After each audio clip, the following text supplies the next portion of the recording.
So considering that Bühler Group drives innovation to provide sustainable responses all along complete value chain, my next question is for Ian Roberts.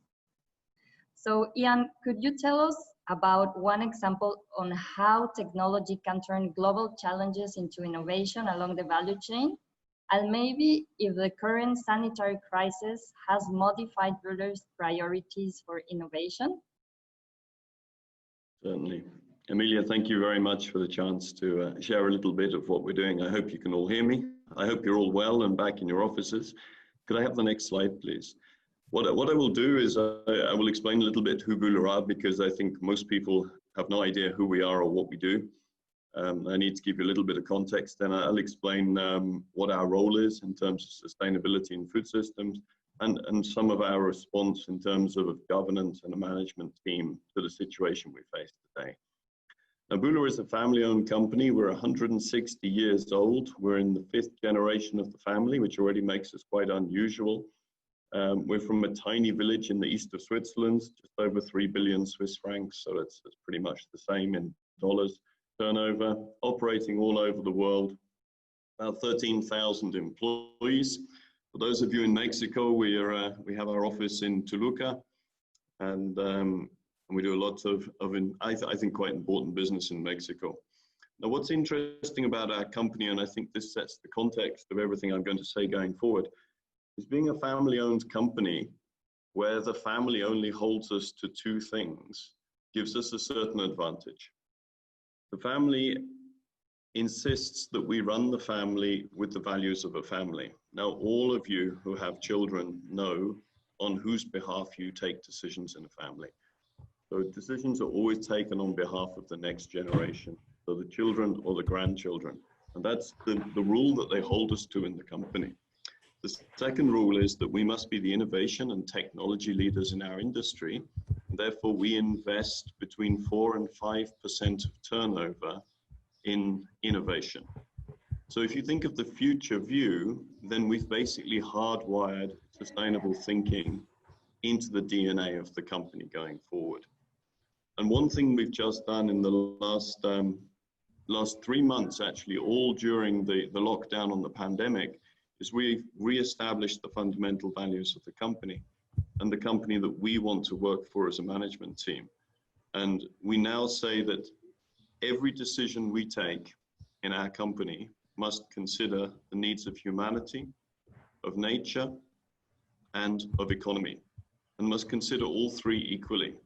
So even if you come down on the side of economy, you've made a conscious choice against the others, and usually people will not do that. So we've now strengthened in the fundamentals of the company the thinking around humanity and around nature. Can I have the next slide, please? So we have a global footprint. I think that just proves it. We do business pretty much across the world, be it in the richest or the poorest parts of the world. We estimate that about 3 billion people a day eat food that comes off processed technology from Buhler. And we have a huge, huge penetration into the staple food production on Earth.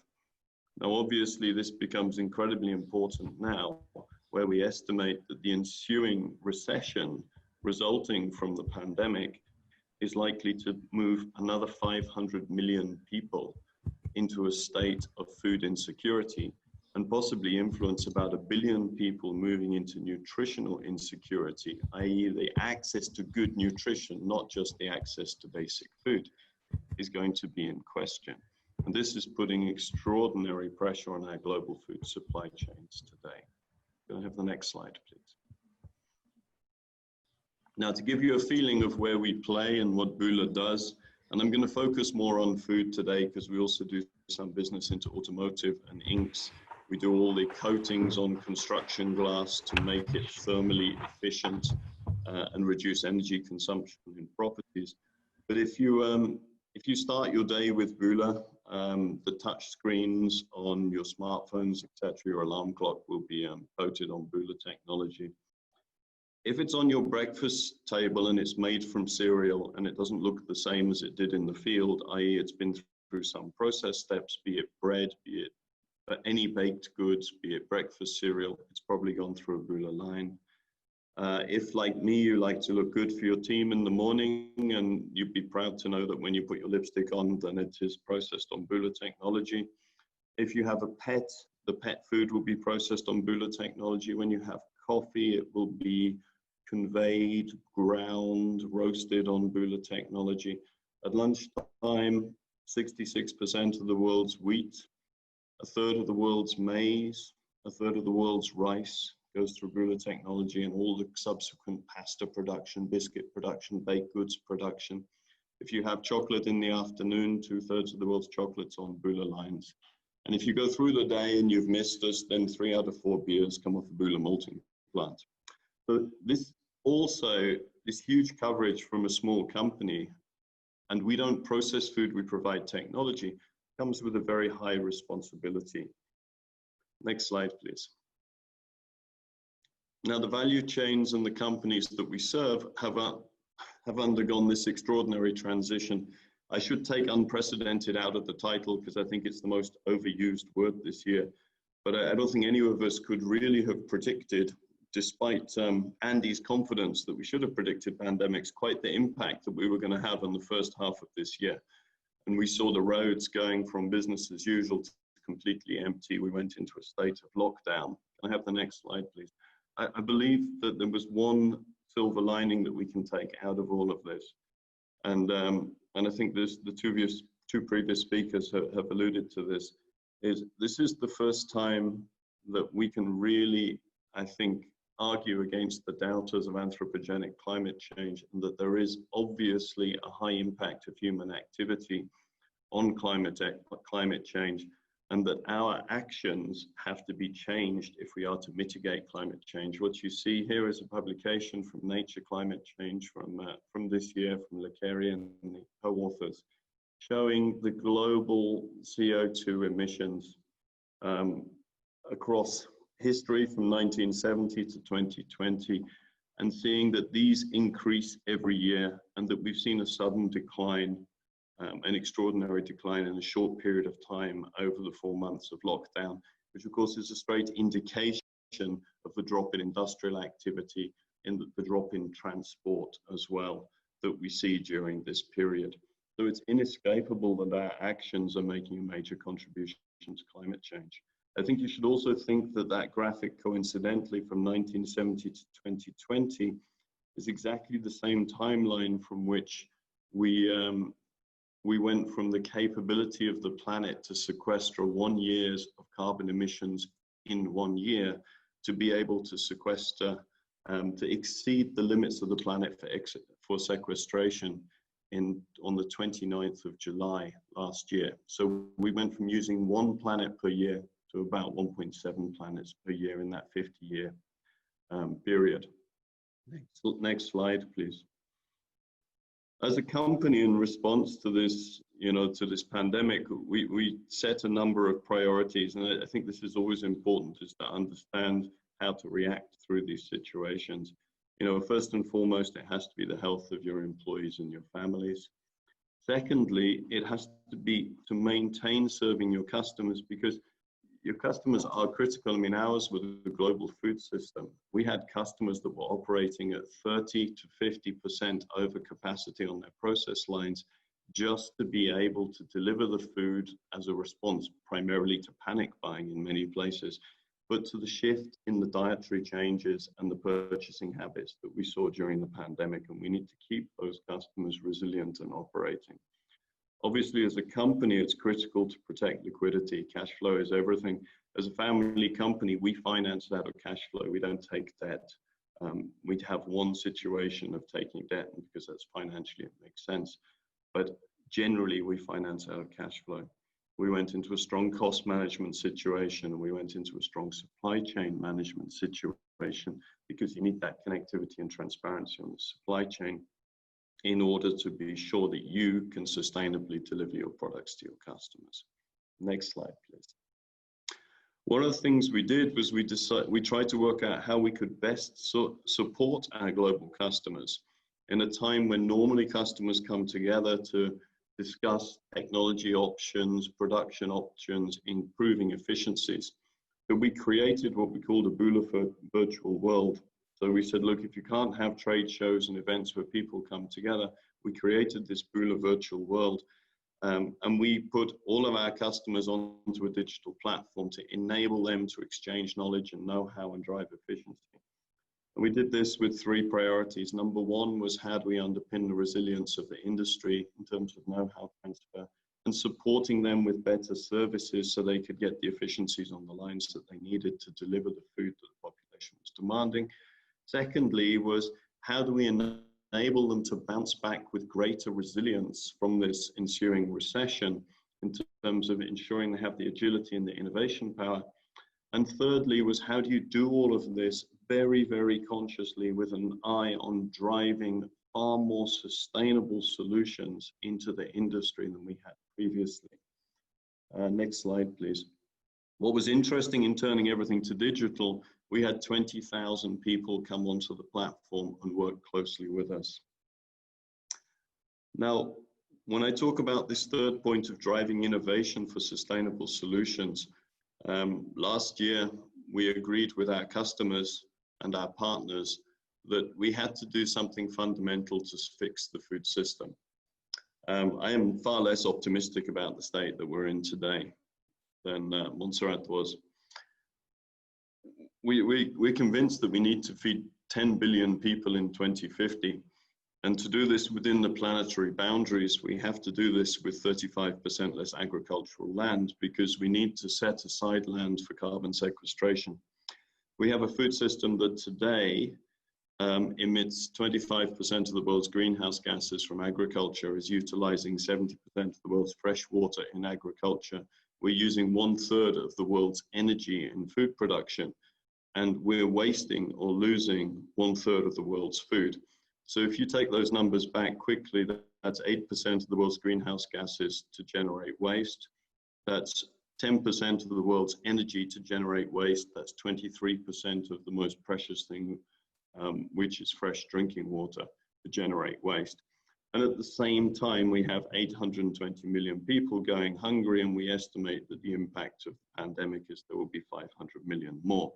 So our challenge is enormous at the moment, and the food system will only be fixed, become sustainable, if we have extremely widespread collaboration.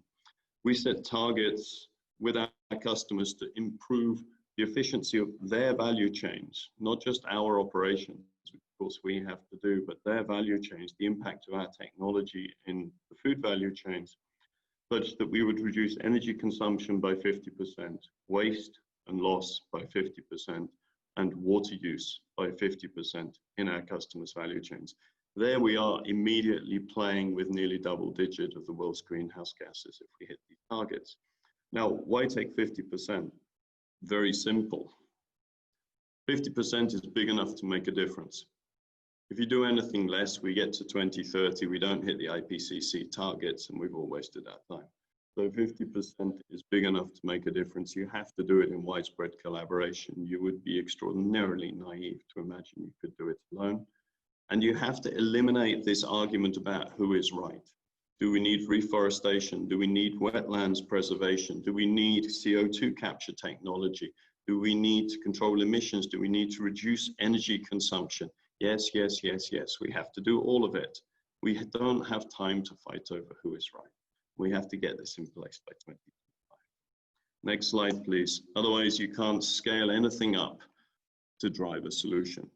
Now, there are huge business opportunities behind this, and this is where I'm confident that responsible business has a major role to play in driving these solutions.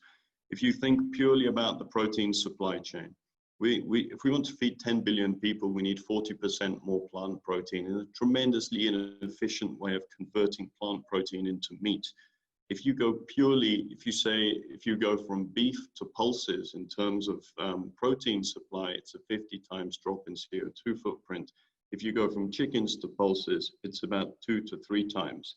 So we can have a profound impact on diet, and there is a massive consumer pull to change protein sources away from livestock to plant-based.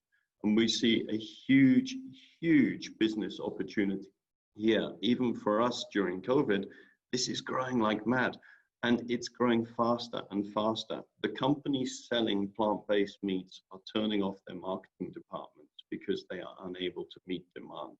The capacity is not built. This dietary change has a major, major impact on the sustainability of business going forward. Next slide, please. Other options, and I couldn't resist putting this in, was we developed a process that uses 90% less water in tortilla production. You may know that water is tortilla production is incredibly water intensive because of the nature of the alkalization. We can eliminate this, have the same tasting product with 90% less water. We can have 50% less energy consumption in buildings with smart coating. So there are many technologies that will make huge impact on CO2 footprints or on waste or on water consumption that make sense economically as well. Next slide, please. Simple examples are things like reformulating products. I can reduce the CO2 footprint of spaghetti by 10% if I include pulses. Pulses are great for nitrogen fixation on the soil. They have natural proteins, extremely good for you. And if you multiply this by the number of spaghetti portions eaten a day, you have a massive impact. Next slide, please. Even things as simple as making biscuits and wafers, we now do a full CO2 quantification on all our technologies and the impact of those technologies on the resulting value chains. We can reduce NOx emissions by 90%. We can make products with 20% less energy. We now have third-party validation on all our technology for this, which enables us to verify the claims we make are correct.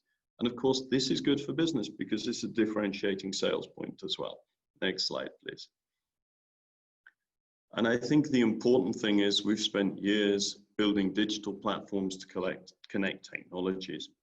This means that all these machines out in the markets that run for 20, 30 years, we can now connect them. When you connect them, you can optimize them. A simple service we have on pet food dryers is eliminating over 2,000 tons of CO2 equivalent per year per line. And it's saving $800,000 per line for our customers. So this is clearly good business making a big difference. And my final message on the next slide, please, would be there is another role you have to play, which is education. Education is critically important. Without the relevant skills, we will not have a sustainable food industry. We just opened our cocoa processing training center in Abidjan in Côte d'Ivoire. We run school mills in Nairobi. We run school mills in Northern Africa. We run them in Europe. So training is important. We have over 600 apprentices in training in the company at the moment. We move them around the world. So education underpins all of this. Collaboration is critical. But I think the key for all of this now is going to be responsible business leadership, because it's very clear if we can unlock true sustainable solutions for them to be sustainable, they need to have sustainable business models. And then they're not philanthropic, then they're not interventionist, they will be here to stay. And I think this will underpin the successful businesses of the future. Great. Thank you very much. Thank you, Jan. It has been very interesting first to learn a little bit more about what Bühler does in a more detailed approach, and also to understand how technology can have an impact not only in big projects, but also with an example of the pasta that you gave and how this can have a very big impact all along the value chain. So now I would like to pass to Maria Müller to ask about alternative solutions to commute and also to transport. We have seen with the pandemic how in some cities the public transport has collapsed and the use of alternative commute transportations such as scooters or bicycles has raised. So Maria, could you tell us a little bit more about how the consumers' demand to local commuting in urban zones has changed during this crisis, and if this could bring new opportunities areas for the business and more particular to micro. Yeah, thank you very much first for the invitation. I'm glad to participate here. Do you see it now? Yes, perfect. Thank you. Okay, yeah, coming back to your question, I would like to talk about shortly about micro. Most of the people here in Switzerland know those quite well. In Mexico, we are also well positioned, but how are we related to mobility and sustainability? Well, everything started with Wim, our creator. We are a family-owned company, 100% owned, and we are present nowadays in 80 countries. And we are having mainly three categories: the kids scooters, which is the transport vehicle per se for all the kids going to the school and kindergarten. And we also have adult scooter, travel solutions, and electric scooters. Well, very shortly about our history. We started in '97, and the business started because Wim, he realized that to go for a short distance ride, he was too lazy to take out his car, and also too lazy to walk maybe 1 kilometer, and then he was wondering what to do to have these short distances going to A to B. So in '97, the company started and evolved in '99 with what we call the Sprite. That's the scooter the kids use mostly for going to the primary school. And we were selling about 80,000 units per day. Afterwards, in 2004, we developed a product for younger kids, and until in 2013, we were one of the first, if not the first company having electric scooters in the market. But we are not staying there. We have some vision for the future. And for 2020 now we have a line of about 5 electric scooters. 2021 we are developing the Microlino, which is it's not a car, it's a electric bubble car. And in 2022 and 2023 we are developing the Microletta, which is also an electric wheel scooter. Since the very beginning, for us, the vision was a mobility company, not a toy company, neither a scooter company. It was really meant to be a urban mobility vehicle. And if we consider that the use of the cars right now is, in average, 1.2 people are using one car, and they are using the cars to commute for going to the office maybe 35 kilometers per day. And if I think in the peripheral in Mexico, you are happy when you have 30 kilometers per hour. We consider that the car is over-engineered for what it's really used.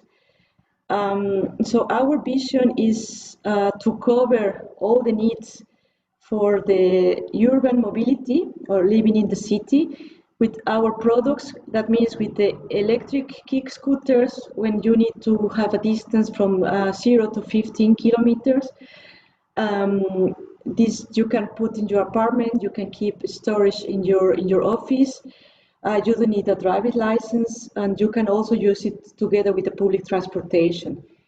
If you have a distance more about 2 to 30 kilometers, then we have the electric scooters, which is also having a battery that you can exchange, that you can take with you to the office. And if you want to have a longer distance between 2 to 50 kilometers and the weather is not that nice, or you have to carry much more stuff like your supermarket stuff and so on, then we have the city pods.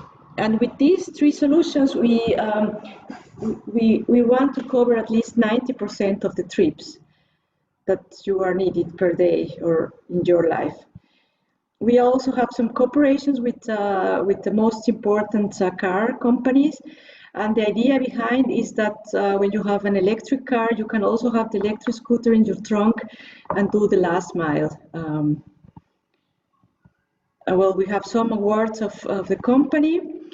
And again, what is a reality for us after the whole COVID situation? I wanted to share with you that's an article that appeared last year in The Economist, and they were just talking about the situation of the electric scooters, electric scooter sharing companies, which they were just bringing troubles to the city, noise, garbage. Everywhere they were parked, and people were hating them because they were creating accidents in the streets. But not far away, I mean, we are not yet 1 year ago, and nevertheless, we are facing today a boom of these solutions. And that's how also the reality has changed tremendously for us. I want to share with you this a comparison made from the ZHB University here in Zurich, which they are comparing the use of public transportation between Zurich and Barcelona, for example.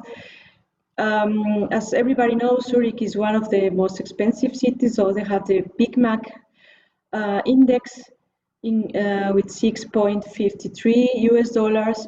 We are a smaller city with around 400,000 people. Nevertheless, the use of public transportation is much higher. People is very used, at least in Zurich, to move around with the tram, with the bus. And this unfortunately has changed tremendously since the pandemic. And we can see, or we were able to see apparently in 1 month ago, how the main stations of the trains were completely empty, and also the trams were not moving. Now people is back to work, more or less 100% fully in Switzerland. Nevertheless, the use of public transportation is very reduced, and we have seen a tremendous boom in the use of bicycles, for example. This is for us, the May 18 and May 25 were more or less the peak period. You can see here how, in comparison with the red 2019, there was a much more increase in the use of bicycles.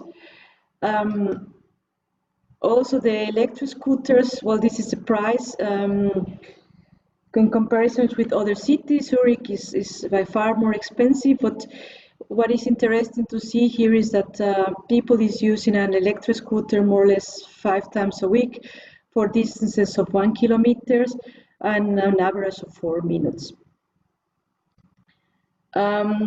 Yeah, that's another part of our commitment to the sustainable.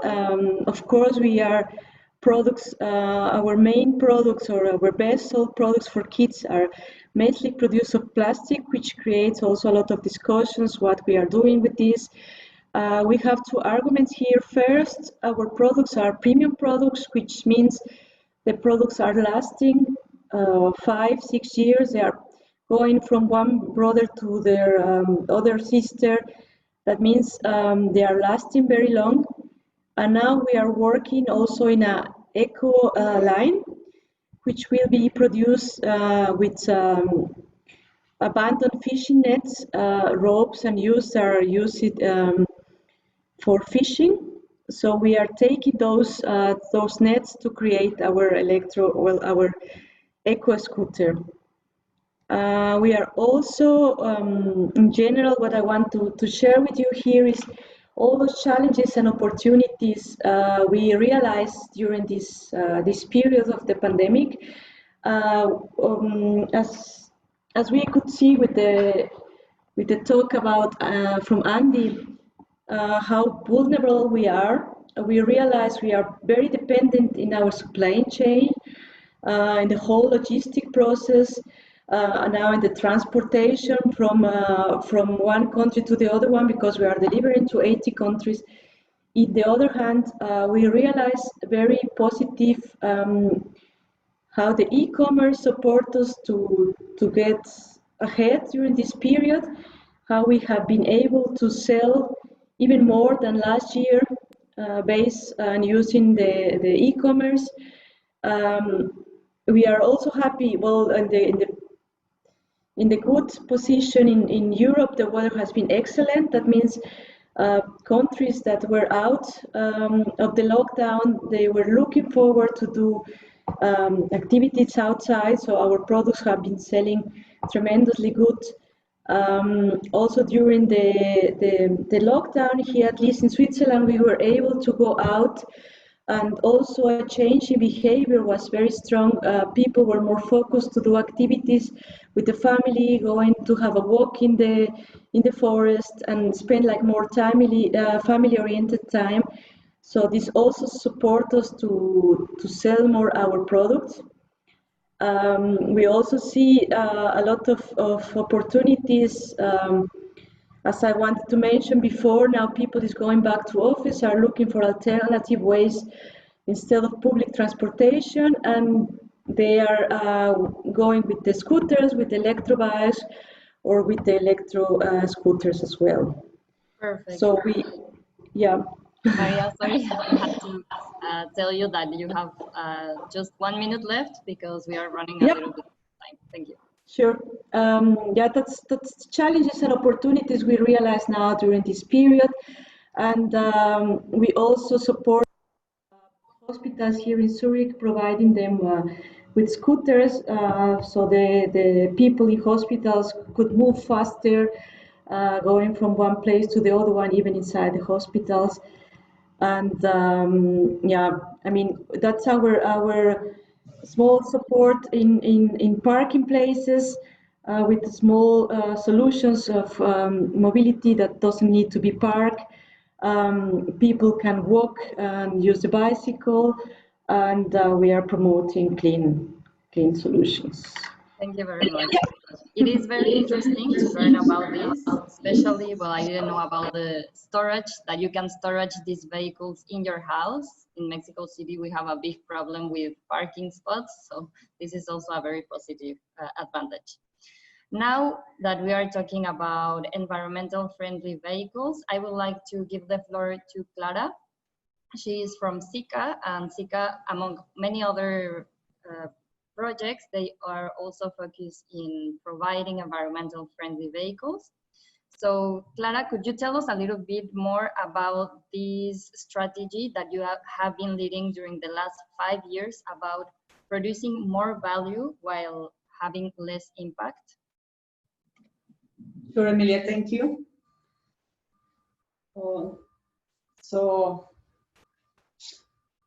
Next, please. Can you hear me?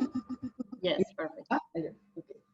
So, well, like, I think all we agree that the COVID has highlighted the critical importance of increasing the resilience of our planet and our business. So by that reason, and because we are interested in the sustainability part, Sika is focused in all the plans on more value and less impact.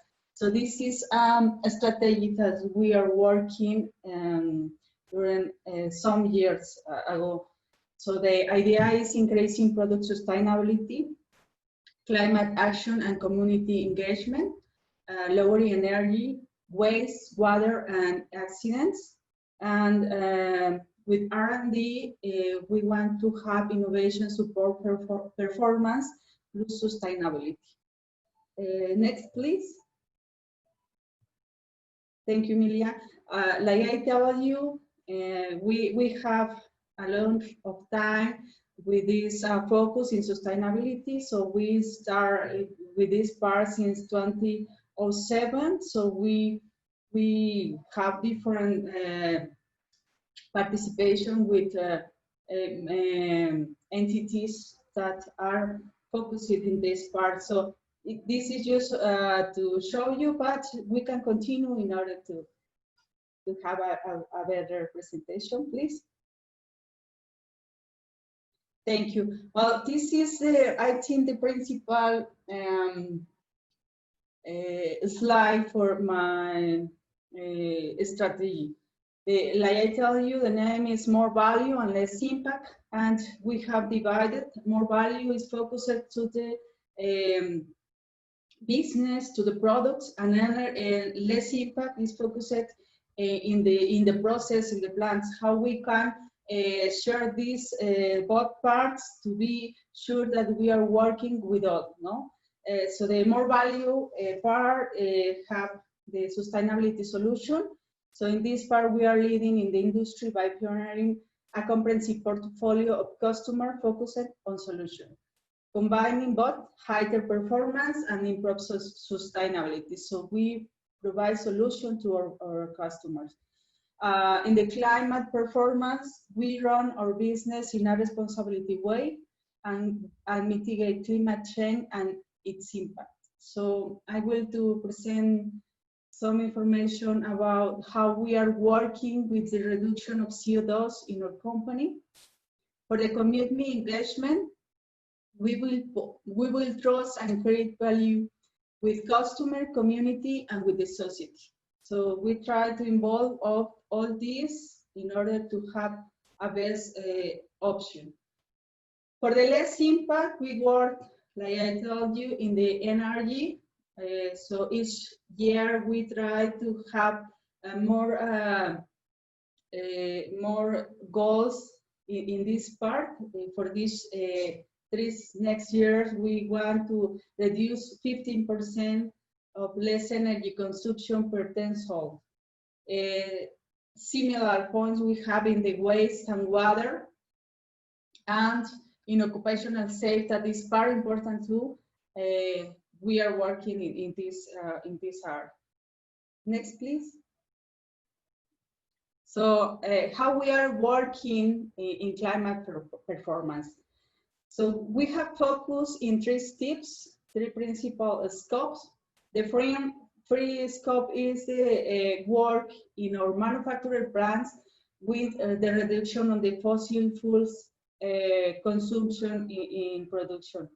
So we can to have good results in this part because we are the owners of the manufacturing plants and we know how we can reduce this part. The second scope is purchase energy, renewable energy that can help us to reduce to the consumption or the generation of CO2 in the production area. And next, please. Well, 1 second.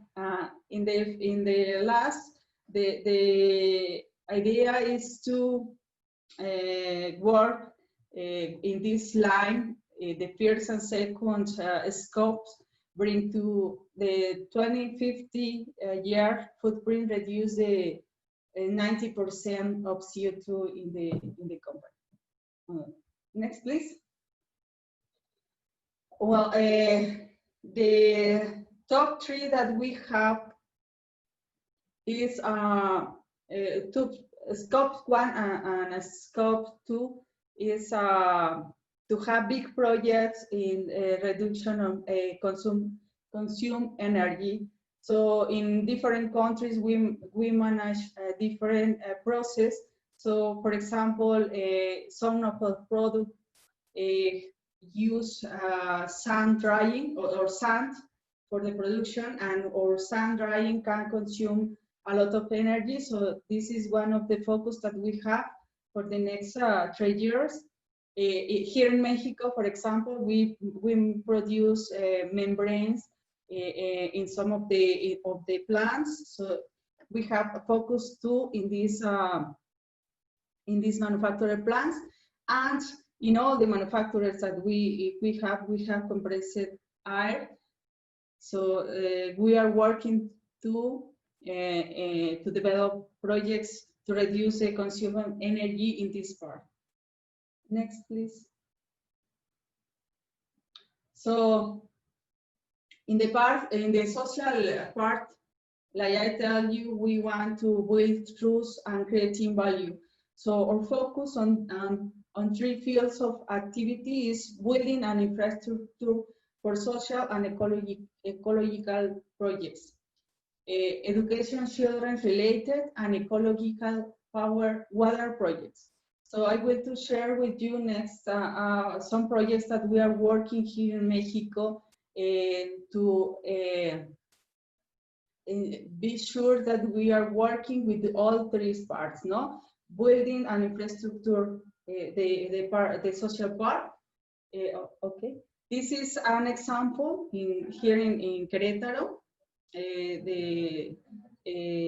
We work with a school to or a children's home to build the second floor of the house. So we work in three steps. We apport products to develop the project, but we're working with volunteering hours of our employees. So by this form, the results or the impact is better because you are including all this part. Yeah. Next, please. Here we have some examples related to the reduction in the energy consumption that I want to share with you. In some of the plants, we have very old equipment that obviously have very big consumption. When we detect these kind of projects, we try to develop new engineer or try to obtain new equipments in order to reduce the consumption. Next, please. And well, we work with some very easy projects too. For example, rainwater collection. This is an improvement that needs a lot of investment, sorry, in our sites, and maybe we can do very easy. These examples that we have here help us to reduce the 70% of water consumption in one of our plants. So these are projects that you can obtain very, very easy. We replace some main mixing motors. We replace insulation. So these easy projects help us. Easy and cheap projects help us to reduce a very good consumption of energy. Next, please. Okay, in the product or packaging solution, we have Sika offer many sustainable products and solutions that help us to reduce the water, concrete, and cement in the consumption. This is an example. Sika Viscocrete technology enables up to 40% of reduction of water in the construction. So Next. Clara, we have just 1 more minute. So if you want to wrap up with 1 more example and then yes, sure. conclude, please. Thank you. Yes, the next is another, please, next slide. We work with in the automotive part too, so we offer many sustainable products enabling construction of light and electric vehicles. So this is the information basically, but I would like to take a part of the Iran presentation that I like. So a sustainable solution required for sustainable business models. So if you work in the manufacturer plants, in the industry, you can add the products that help us to be sustainable. So you need manage all. Thank you. Perfect. Thank you very much, Clara, for your presentation. It's very interesting to see how many companies, Swiss companies, we have making a big effort to do, just like Sika, more value with less impact. Now we are running out of time, so we will have to conclude here. In case you have any comments or questions for our panelists, we are happy to help you. You can contact us in the Swiss Mexican Chamber email, which you can see here. And just to say a few words. Well, a big thanks to all of our panelists that have been joining us today. It has been super interesting. Thank you for bringing us a little bit of what your company does in the sustainability area. In the part of the Swiss-Mexican Chamber, we are very active, especially in energy efficiency. We have the working group that we talk about, but we also collaborate a lot with the companies that are focused on this, but also with the strategic partners. So today we had more than 60 participants. Sadly, there has been an earthquake in Mexico City around 7.1 of strength. So a lot of people had to leave, but this webinar had been registered. So we will be sending this information to all of the participants. So again, thank you very much. Thank you, Ian. Thank you, Clara, Montserrat, for joining us, and Andy. And keep safe, everyone, and have a nice day. Thank you. Thank you, Emilia. Thank you, Emilia. Thank you, Emilia. Thank you, Emilia. Thank you. Gracias, Emilia.